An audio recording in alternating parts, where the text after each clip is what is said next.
گاهی با خودم فکر میکنم شاید باید خیلی وقت پیش اینجا می بودم.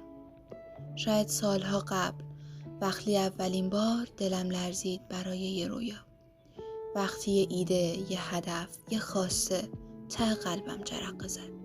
اما نذاشتم شروع کنم. ترسیدم از شکست، از قضاوت، از اینکه شاید نتونم. و همین ترس مثل یه زنجیر منو از خود واقعیم دور کرد. اما حالا اینجام.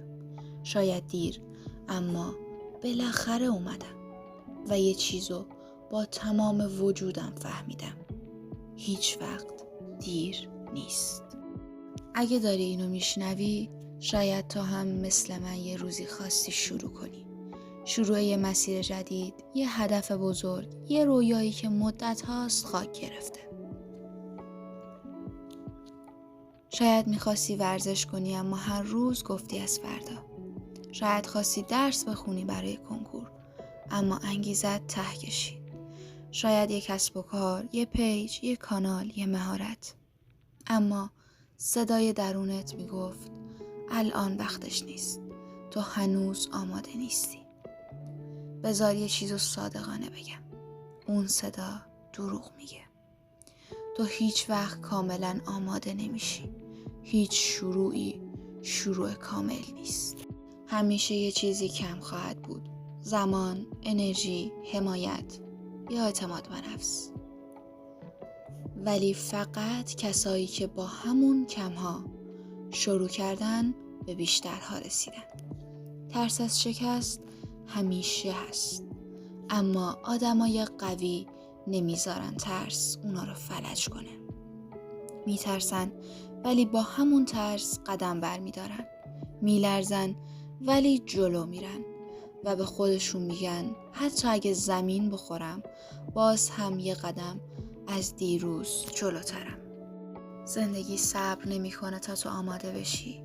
روزها میگذره، فصلها عوض میشن و تنها چیزی که میمونه حس ای کاشه. ای کاش زودتر شروع کرده بودم. ای کاش به خودم ایمان داشتم. ای کاش فقط یه قدم برداشته بودم. اما واقعیت اینه، الان تنها لحظه‌ایه که واقعا مال توه. نه دیروز، نه فردا. فقط همین الان. و اگر الان رو از دست بدی، شاید هیچ وقت دوباره پیداش نکنی. شاید هنوز کسی بهت ایمان نداره. شاید مسخرت کنن. شاید بگن نمیتونی، دیر شده، فایده نداره. اما بدون، هیچ کس قرار نیست به جای تو رویاهاتو زندگی کنه. هیچ کس قرار نیست اون حس رضایت از تلاش رو بهت هدیه بده. تنها کسی که میتونه مسیرت رو روشن کنه خودت تویی.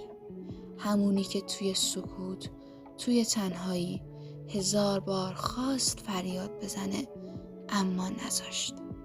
همونی که هنوز ته قلبش یه نوری هست که خاموش نشده. برای شروع هیچ وقت دیر نیست. دیر نیست برای ساختن، برای یاد گرفتن، برای عاشق شدن به زندگی. دیر نیست برای بخشیدن خودت، برای دوباره ایستادن، برای شروع دوباره. گاهی خدا تو رو تا لب پرتگاه میبره، نه برای اینکه بندازت پایین، برای اینکه نشون بده تو میتونی پرواز کنی. فقط باید بپری. شاید بگی خستم، ناامیدم، انگیزه ندارم، اما بدون، هیچ شروعی با انگیزه آغاز نمیشه. انگیزه بعد از حرکت میاد، نه قبلش. اول باید شروع کنی، بعد اون حس خوب سراغت میاد. اون حس من تونستم. و اون لحظه دنیا یه جور دیگه میچرخه، یه جور زیباتر. منم ترسیدم از شکست، از نگاه بقیه، از تمسخر. ولی امروز اینجام و با تمام وجودم میگم حتی اگر کسی نبینه، حتی اگه هیچ کس تشویقم نکنه، مهم نیست. چون من بالاخره شروع کردم. چیزی رو که بهش علاقه دارم و همین یعنی پیروزی.